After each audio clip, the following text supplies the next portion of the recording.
Assalamualaikum warahmatullahi wabarakatuh.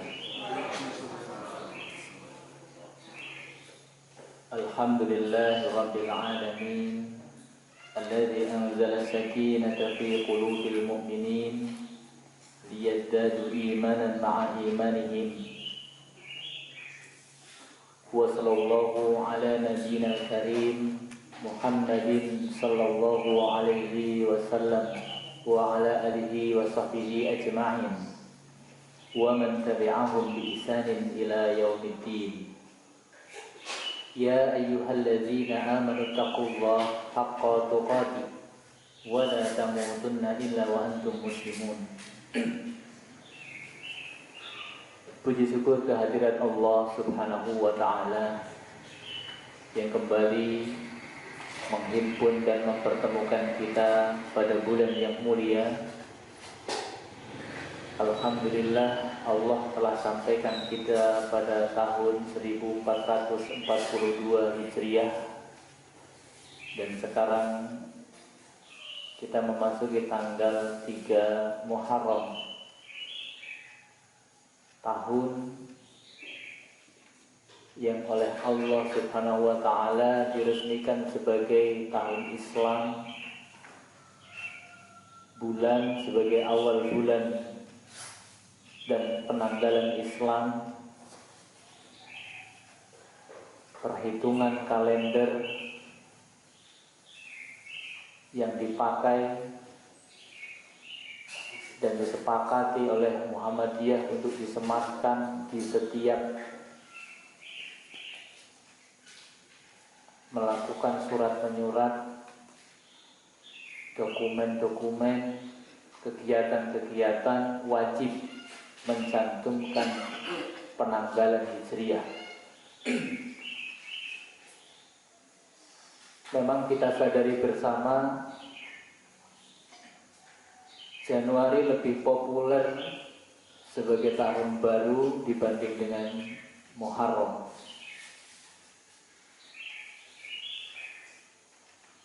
Justru ada mitos di bulan Muharram ini bulan yang sepi aktivitas. Mau hajatan saja takut kualat kalau di bulan Muharram. Bulan Muharram ini bulan Suro. Di Indonesia ini bulan keramat, bulan Suro kok hajatan, nanti kualat. Maka ini tidak perlu dan bahkan harus diusir jauh-jauh pemahaman seperti ini. Bahkan kalau saya pribadi merekomendasikan kalau jamaah mau hajatan itu ya carilah bulan Suro. Sewa-sewa taruh itu murah, nggak ngantri, dan tidak ada kekhawatiran bagi orang-orang yang beriman kualat melakukan aktivitas di bulan Suro ini. Bulan Muharram ini simbol kemerdekaan. Konon kemenangan Nabiullah Ibrahim alaihissalam al-Khalil atas cengkeraman kemusyrikan yang populer pada zaman itu, pada masa beliau yang dipimpin oleh Namrud dan Azar. Itu Allah hancurkan momennya pada bulan Muharram.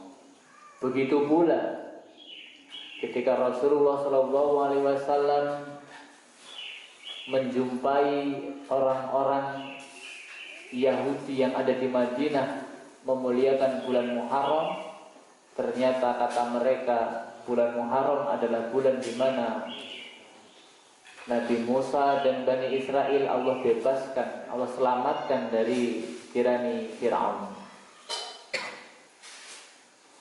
Begitu pula Nabi Yunus alaihissalam, Allah berikan pelajaran ditelan ikan, dibawa muter-muter, ke seluruh penjuru samudra. Allah berikan kebebasan beliau keluar dari perut ikan juga pada bulan Muharram. Intinya apa? Banyak sekali kejadian-kejadian yang luar biasa yang memang Allah kehendaki terjadi pada bulan Muharram, sehingga bulan Muharram ini kata Rasulullah SAW merupakan bulan haram. Ya, bulan Muharram ini bulan haram, bulan mulia. Ada Zulqa'dah, Zulhijjah, Muharram, dan ada yang diantara Jumadis Tsani, Rabiul Akhir ya, Rabiul Akhir dan Sa'ban, itu ada bulan namanya apa? Safar. Ya, bulan Safar. Betul, bulan Safar. Rabiul Akhir dan Sa'ban itu ada di antaranya, itu bulan Safar ya, itu bulan haram. Nah, alhamdulillah tahun baru Hijriah kali ini bertepatan juga dengan bulan Agustus menurut perhitungan kalender Miladiah Masehi. Nanti bulan yang satu tadi dikoreksi kalau saya salah ya. Yang Safar tadi.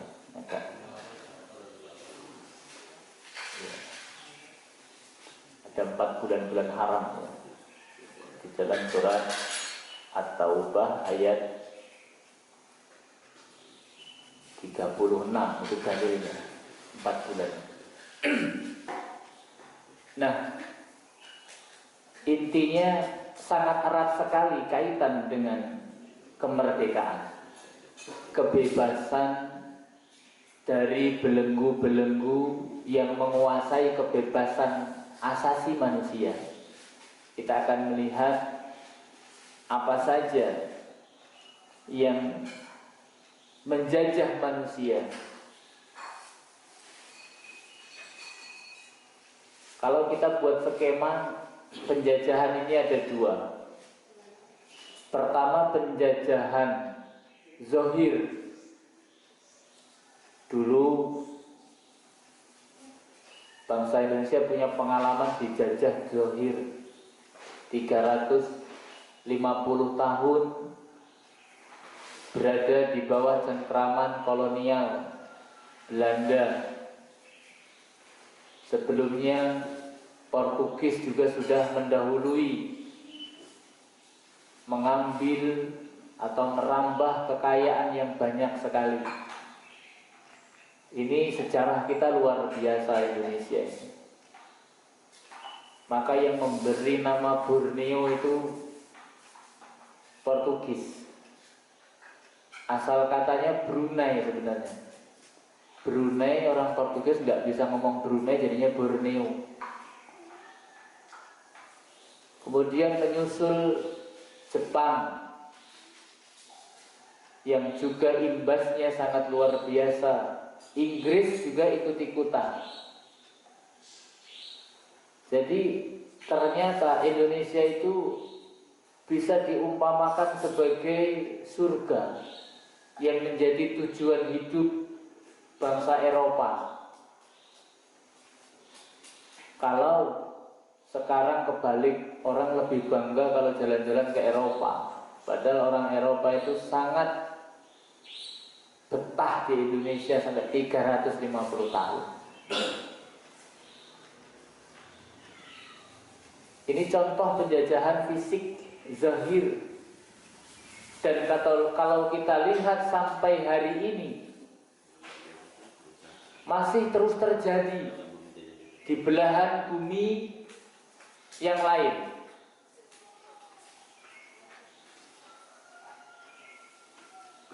Mengapa bisa demikian? Lalu harus bagaimana kita mensikapi Ini yang masih menjadi topik dan bahasan yang tidak pernah terputus sepanjang masa. Kemudian penjajahan yang kedua adalah penjajahan psikis barangkali ya, atau biasa terkenal dengan ghazul fikri, peperangan pemikiran, perang dingin, tidak perang secara fisik, karena mungkin tidak akan menang musuh-musuh Islam menjajah secara fisik, secara zahir. Perlu biaya besar sehingga mereka memerangi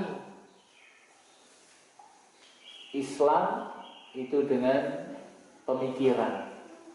Bagaimana upaya-upaya untuk memurtadkan kembali kaum muslimin, bagaimana upaya-upaya untuk menjauhkan umat Islam dari agamanya, bagaimana ikhtiar mereka yang sungguh-sungguh siang malam ngurusin bagaimana melemahkan orang-orang Islam.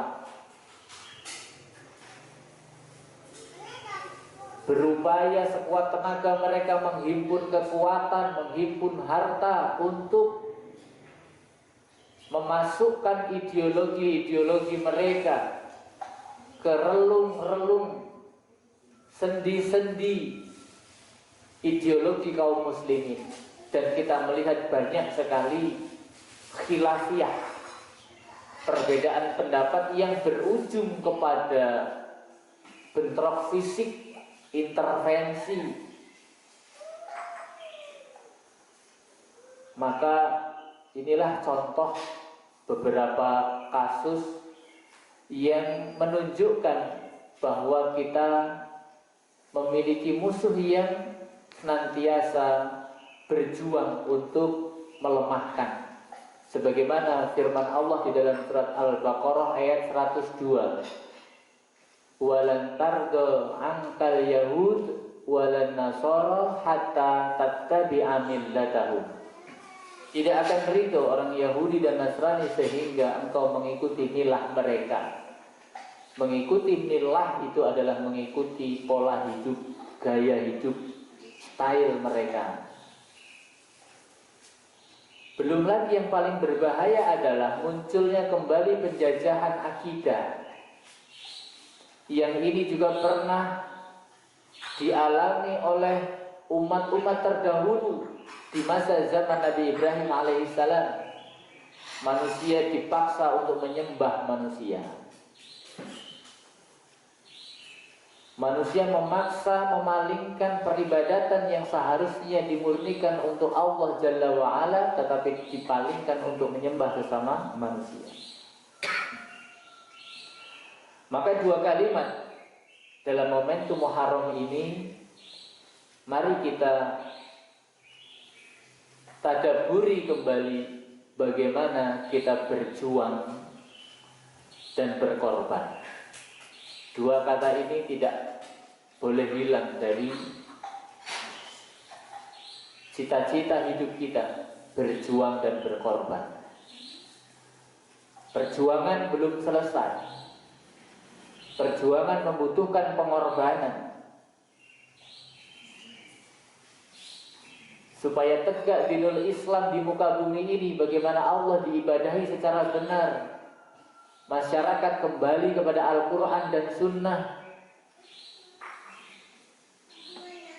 yang oleh Allah Subhanahu wa ta'ala dijadikan jaminan bahwa satu-satunya jalan keselamatan adalah sebagaimana firman Allah di dalam surat Ali Imran ayat 31. Qul, katakanlah, in kuntum, jikalau kalian tuhibbunallah, mencintai Allah, fattabi'uni, maka ikutilah aku. Ini kata Rasulullah, ikutilah aku. Kembalikan masa kejayaan Islam menurut Rasulullah. Perjuangan Islam seperti perjuangan Rasulullah, membantu berjuang sebagaimana sahabat membantu berjuang Rasulullah Shallallahu Alaihi Wasallam. Kemudian yuhibbukumullah, inilah yang bisa mendatangkan kecintaan Allah kepada kita. wa yaghfir lakum dzunubakum, dan Allah akan mengampuni dosa-dosa kalian. Wallahu ghafurur rahim, dan Allah Maha Pengampun lagi Maha Penyayang. Lalu apa dalilnya kita harus mengikuti perjuangan Rasul, pengorbanan seperti pengorbanannya para sahabat? Allah berfirman di dalam surat At-Taubah ayat 100, was-sabiqunal awwalun, orang-orang yang menjadi golongan pertama. Sabiqunal awwalun, golongan pertama. Minal muhajirina, dari kalangan orang-orang muhajir. Wal ansari, dan ansor. Walladzina taba'uhum, dan orang-orang yang mengikuti mereka, yakni para tabi'in. Maka disebut dengan tabi'in karena mereka tabi'uhum bi ihsanin, bukan hanya sekedar mengikut, tetapi mengikuti dengan cara yang benar. Radhiyallahu anhum, maka Allah meridhai mereka. Maka disunnahkan mengucapkan kata radhiyallahu anhu kepada para sahabat ketika nama sahabat disebutkan, karena dalilnya ini radhiyallahu anhu. Wa radu anhu, dan mereka juga ridho kepada Allah. Wa a'adda lahum jannatin, dan Allah menjanjikan kepada mereka surga tajri tahtahal anhar, yang mengalir di bawahnya sungai-sungai. Khalidina fiha, mereka kekal di dalamnya abada, selama-lamanya. Zalikal fawzul azim, itulah kemerdekaan yang besar. Jadi merdeka itu kalau sudah masuk surga menurut ayat ini. Kalau masih di dunia, masih berpotensi kita terjajah. Terjajah fisik, terjajah ideologi, terjajah akidah, bahkan ibadahnya pun terjajah.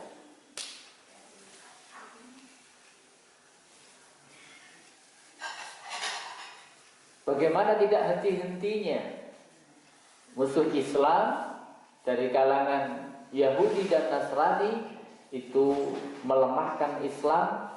Kalau yang mulai diviralkan lagi untuk saat ini adalah kelompok ingkar sunnah, sedang dipopulerkan lagi. Karena untuk menyerang Al-Quran mereka sampai tobat-tobat, tidak bisa Al-Quran ini diserang. Mau dinistakan, mau dihinakan, mau dirubah itu tidak bisa. Karena Allah telah menjamin sendiri keterjagaan, keautentikan Al-Quran. Inna nahnu nazzalna dzikra wa inna lahu lahafidhin. Sesungguhnya aku yang menurunkan Al-Quran dan akulah yang menjaga. Jadi Al-Quran ini selamat. Satu-satunya kitab yang murni selamat dari usaha upaya rong-rongan, merubah, menghinakan dan seterusnya, selalu gagal. Maka yang diserang adalah hadis. Maka ada kelompok yang tidak menerima hadis. Pusatnya di Solo, sudah sampai ke Sumatera Barat sekarang. Kemarin dikaji di Universitas Muhammadiyah Riau. Ya, insya Allah kami akan mengkajinya nanti beserta Ketua Bidang Kajian Keagamaan Pimpinan Pusat Pemuda Muhammadiyah terkait dengan hal dia belajar diskusi tentang paham ingkar sunnah. Karena ini cukup membahayakan. Menyerang hadis dengan cara mencari kesalahan-kesalahan para sahabat Rasul, dipilah-pilah, mencari kesalahan sahabat Muawiyah radhiyallahu anhu, mencari kesalahan Aisyah radhiyallahu taala anha, mencari kesalahan Sufyan, Abu Sufyan, kemudian mencari kesalahan Hindun, terus dicari. Padahal i'tiqad ahli sunnah wal jamaah ketika disebutkan kesalahan dan kekeliruan atau kehilafan para sahabat, seperti kasus peperangan antara sahabat Ali dengan Muawiyah, sahabat Ali dengan Aisyah, perang, ada korban. Bagaimana sikap kita? Tawakuf, diam, tidak boleh komentar. Wala taj'al fi qulubina ghilla lilladzina amanu. Tidak boleh kita itu gemerungsung ngoreksi para pendahulu kita ini. Tidak boleh. Fi qulubina ghilla. Jangan jadikan hati kami itu dengki. Perjuangan dan pengorbanan membutuhkan waktu,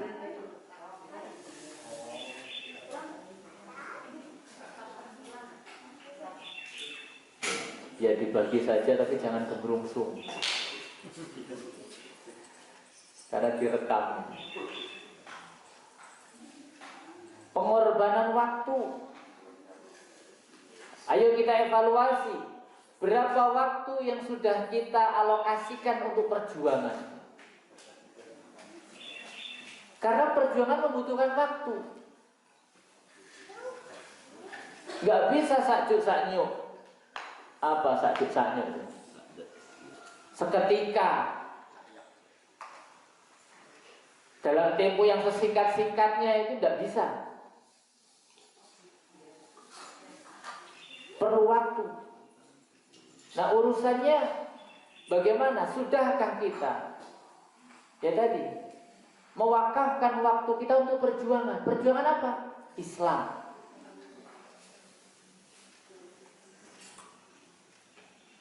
Kita habiskan untuk apa? Memang kita butuh waktu untuk beribadah secara khusus kepada Allah, tapi itu belum berjuang.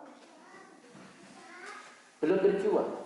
Kita masih ngurusin diri sendiri, tahajud di rumah bagus, puasa sunnah bagus, tapi apa imbas untuk umat? Perjuangan ini bagaimana kita itu memikirkan umat, bukan hanya sekedar memikirkan diri sendiri. Alhamdulillah, secara khusus kami dengan tim majelis kader itu berusuhan kemana-mana dalam rangka apa ya? Menginventarisir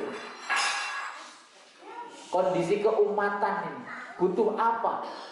Apa kendala perjuangan? Bagaimana perjuangan yang efektif? Kita mencari apa? Studi tiru. Terus mencari, itulah berjuang. Bukan hanya waktu, harta juga. Harta juga. Jadi dalam berjuang dalam menegakkan Islam melalui Muhammadiyah ini, jangan berpikir dapat apa. Salah. Mendingan balik kanan, pulang. Berjuang di Muhammadiyah bukan ranahnya untuk mendapatkan apa. Dapat apa saya berjuang? Berjuang kok dapat apa? Iya. Maka menurut Profesor Sopan tadi, beliau wakil majelis dikti, Profesor Sudarnoto Abdul Karim, wakil ketua majelis dikti pimpinan pusat Muhammadiyah. Beliau mengatakan, dulu Muhammadiyah itu bergerak di dalam perjuangan keagamaan dan sosial. Keagamaan dan sosial. Sudah jelas, wong geraknya saja di keagamaan dan sosial. Ya, siapa yang mau gaji? Siapa yang mau gaji? Ya tentu Allah. Inilah yang ditawarkan oleh Nabi Isa, man ansori ilallah. Siapa yang mau menolong saya berjuang di agama Allah? Qalal hawariyun, maka orang-orang Khawari tanpa modal apa-apa, tidak punya apa-apa, nggak punya perbendaharaan harta di ATM itu, tidak ada Khawari itu. Nahnu ansarullah. Kami yang akan menolong agama Allah bersama Anda. Jangan pula dipahami bahwa emang kamu siapa mau menolong agama Allah? Allah itu tidak butuh pertolongan. Jangan dipahami seperti itu. Menolong Allah, menolong agama Allah itu tidak seperti menolong kucing kejepit gitu, bukan. Beda. Bukan kita memberi manfaat kepada agama, bukan kita yang memberi manfaat kepada Allah, tapi ini semuanya akan kembali kepada kita kemanfaatannya. Maka seiring dengan perkembangan zaman, gerak dakwah yang dilakukan oleh Muhammadiyah berkembang, tidak hanya fokus di masalah peribadahan yang mencakup masalah akidah, tetapi juga muamalah. Kalau sudah masuk ke arena muamalah, kita butuh banyak pejuang. Gak cukup Pak Mukadi, Pak Minto, gak cukup. Harus ada yang lain, bantu sopir. Penting. Kalau tidak ada supirnya, mana mungkin sampai Palembang? Banyak sekali faktor-faktor yang masih kita perlukan untuk jalannya dakwah, jalannya perjuangan. Harta bahkan jika diperlukan, nyawa jika diperlukan. Tapi sepertinya belum lah. Mau kita kemanakan nyawa kita? Jangan-jangan salah alamat nanti malah. Jangan mau Muhammadiyah dimanfaatkan nyawanya kalau belum benar-benar panggilan jihad fisabilillah ini apa?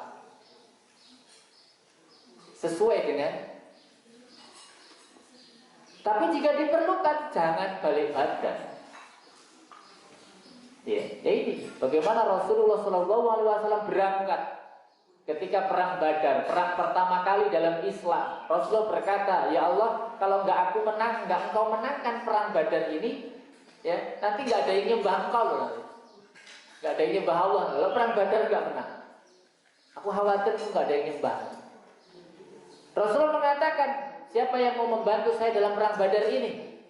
Pertama kali sahabat diam. Bagaimana tidak? 5 orang atau 6 orang menurut riwayat yang lain, 6 orang itu hanya punya 1 pedang. Perangnya pedangnya gantian. Bisa kita bayangkan perang kok pedangnya gantian. 6 orang pedangnya 1. Bulan puasa lagi perangnya. Gak bisa minum ya. Tapi sebagian sahabat tidak puasa, ada riwayat yang tidak berbuka, tetapi mereka tidak saling mencela. Perang Badar luar biasa. Bulan Ramadan.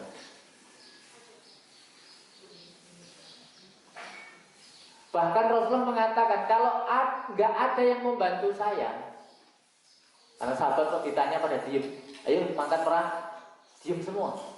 Karena melihat mereka hanya mengandalkan logika bahwa perang itu harus seimbang antara jumlah musuh dengan kita, kekuatannya, jumlah persenjataan, ya, keahlian dan lain sebagainya harus seimbang. Kalau nggak seimbang nggak mungkin menang. Itu yang mereka pahami, sehingga mereka ragu ingin perang Badar. Kemudian Rasulullah mengatakan, kalau kalian tidak mau perang ya sudah nggak apa-apa, saya mau berangkat sendiri dan Allah akan memenangkan saya.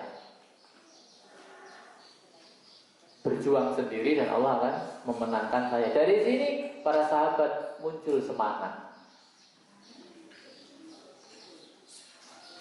Jadi kendala perjuangan ini sangat banyak sekali. Setiap perjuangan pasti banyak kendalanya. Maka kalau kita hidup penuh dengan kendala perjuangan, berarti kita berjuang. Tapi kalau orang hidup kok gelinding saja tanpa masalah perjuangan, berarti dia bukan pejuang. Ini ilmu mantiknya begitu. Maka kalau ada, saya sering ketemu dengan para dai mubaligh atau yang sejalan dengan mereka, mengatakan saya bingung, saya pusing. Saya senang mendengar ucapan itu. Oh, berarti Anda pejuang. Pusing, bingung, capek. Oh, berarti pejuang. Tapi kalau yang diceritakan itu manis terus, jangan-jangan ini bukan pejuang. Jangan-jangan pecundang bisa jadi.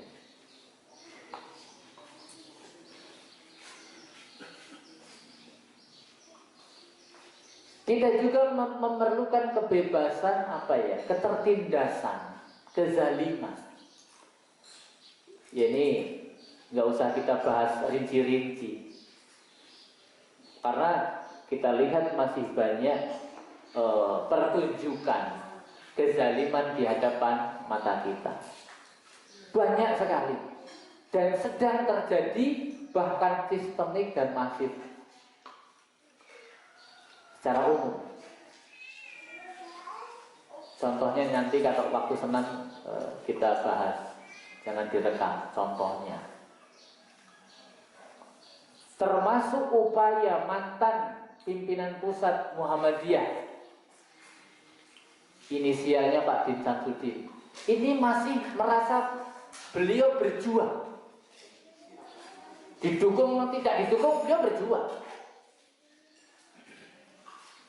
Ingin menyelamatkan Indonesia. Berarti ada yang mengancam. Berarti kan tanda pertanyaannya kan banyak. Ada apa? Sekelas beliau, selevel beliau.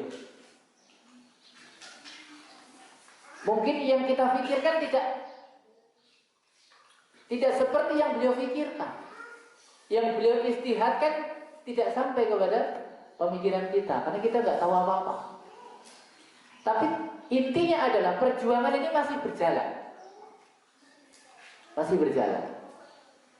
Itu contoh yang mungkin wallahu a'lam relevan atau tidak, tetapi ini sedang dilakukan dan diupayakan sebagai bentuk perjuangan, membebaskan. Karena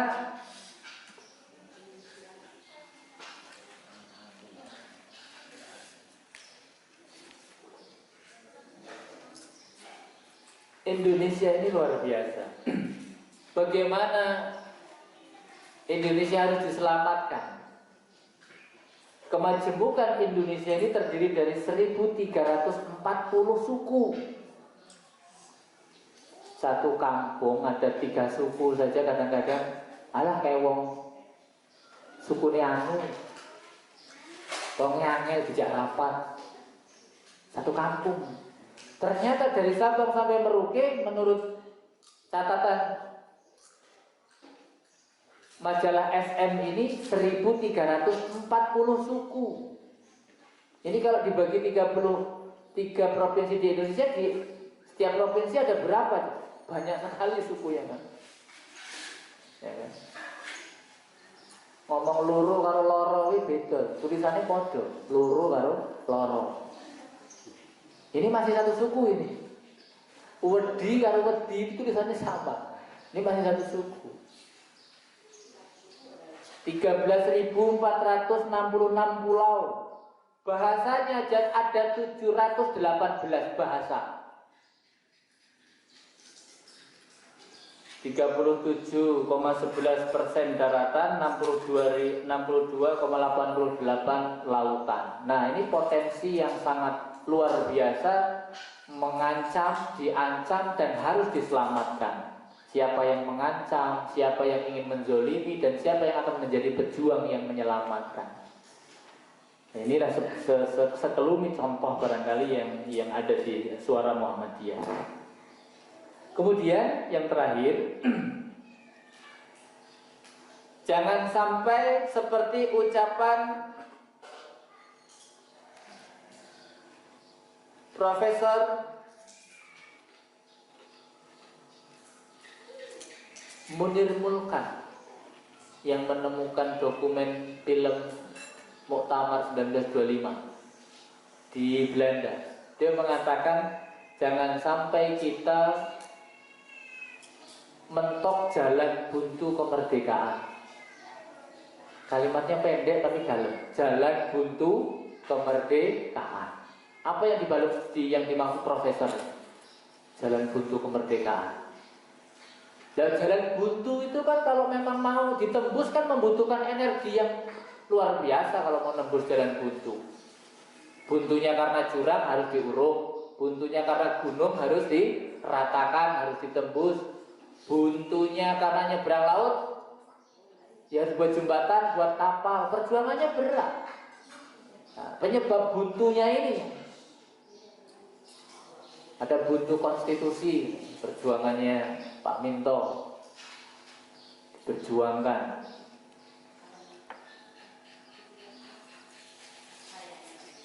Maka salah satu solusi dari profesor tadi, dan ini juga diambil dari kesepakatan para ulama, bergantunglah kepada Allah supaya yang buntu-buntu, yang sulit-sulit, yang berat-berat ini Allah ringankan. Allah berikan solusi. Sebagaimana firman Allah, wa may yattaqillaha yaj'al lahu mahraja. Kebuntuan itu bisa ditembus dengan ketakwaan. Barang siapa bertakwa kepada Allah akan diberikan jalan keluar, mahraja. Takwa berarti membina ketakwaan pribadi ini merupakan salah satu perjuangan. Ya. Kita istiqomah kajian tubuh ini mudah-mudahan masuk ke dalam deretan pejuang. Meskipun di barisan paling belakang mungkin lumayan lah daripada orang yang rombongan ini. Karena apa? Ketakwaan merupakan solusi. Ya, solusi. Kalau kita belum mampu memberikan kemanfaatan untuk khalayak, untuk sosial, minimal jangan ganggu. Minimal kita soleh sendiri dulu. Kita jaga cahaya. Tanwir ini kita jaga. Tanwir itu asal katanya menerangi, mencerahkan. Tanwir menjadi momen tertinggi setelah muktamar. Tanwir itu apa? Cahaya. Masing-masing warga persyarikatan harus memiliki cahaya ini yang menerangi minimal untuk dirinya sendiri. Ada istilah, dulu Pak Hamka itu ketemu orang buta di Medan. Orang buta ini jalan malam-malam pakai lentera. Pak Hamka, ya, jalan malam-malam pakai lentera. Ini orang ini buta. Buat apa coba? Ketika ditanya, kakek kenapa? Kakek ini kan buta, nggak siang nggak malam sama aja. Kenapa jalan malam-malam pakai lentera? Apa manfaatnya? Ya biar saya nggak ditabrak orang.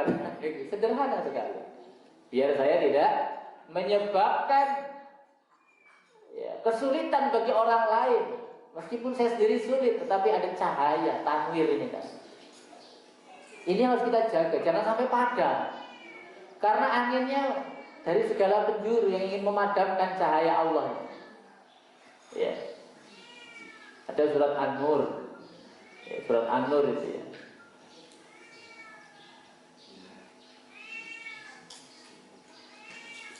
Terakhir yang kedua. Banyak simbol-simbol kemerdekaan dibangun.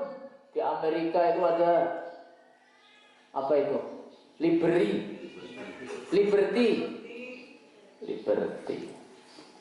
Itu monumen kemerdekaan Amerika. Di Mesir ada monumen kemerdekaan namanya Tahrir Square. Ini bahasa Inggris saya itu mahrutnya kurang bagus ya. Tahrir Square. Ya, square. Tahrir itu artinya kemerdekaan. Di Indonesia ada Masjid Istiqlal. Istiqlal artinya juga kemerdekaan. Ya, Tahrir artinya kemerdekaan, Istiqlal kemerdekaan. Bahkan di Lampung Tengah ada Masjid Istiqlal, simbol kemerdekaan. Dan berbagai macam sederet tugu kemerdekaan, tugu bambu runcing, tugu kesaktian, macam-macam. Dan serangkaian peringatan kemerdekaan. Ya, kita hargai. Ada orang yang mengatakan, saya masih malu berteriak merdeka. Ada orang yang masih punya prinsip seperti saya masih malu berteriak merdeka. Kita hargai. Merdeka, merdeka, enggak. Itu ya. Enggak mungkin. Ya terakhir, yang paling terakhir insya Allah, jangan lupakan cita-cita kemerdekaan. Kira-kira kita sepakati cita-cita setelah merdeka itu apa? Merdeka. Cita-cita kita setelah merdeka apa? Ya benar-benar merdeka. Benar dalam akidah menyembah Allah saja, tidak terkotori oleh kemusyrikan, kesyirikan. Itu ideologinya murni, landasan hukumnya, semuanya. Dan ini mungkin tidak di Indonesia. Ya wallahu a'lam, tetapi sesuai dengan surat At-Taubah ayat 100 tadi, kemerdekaan itu adalah di surga. Di surga, zalikal fauzul azim. Zalikal fauzan azim. Fauzul azim. Faqad faza fauzan azima. Itulah kemenangan yang sejatinya. Di dunia hanya berjuang, kemerdekaannya nanti di akhirat. Maka Imam Ahmad bin Hanbal mengatakan, saya akan terus berjuang sampai aku pastikan kakiku masuk ke surga. Imam Ahmad bin Hanbal, kakiku masuk ke surga, atau salah satunya, kata beliau, atau salah satu kakiku. Inilah hikmah bulan Muharram yang sangat terkait erat dengan kemerdekaan dalam arti yang sangat komprehensif, yang luas. Mudah-mudahan ini menjadi renungan kita bahwa kita semuanya harus menjadi para pejuang, ya, pejuang yang membebaskan segala sesuatu, ya, tidak jadi rinci lagi apa yang akan kita bebaskan. Mudah-mudahan bermanfaat. Ini nanti setelah sarapan kita senam ringan mungkin ya 7 sampai 10 menit, ya. Mudah-mudahan tidak hanya sehat zahir tapi juga batin, tapi ya semuanya kita ikhtiarkan. Subhanakallahumma wa bihamdika asyhadu an la ilaha illa anta astaghfiruka wa atubu ilaik. Wassalamualaikum warahmatullahi wabarakatuh.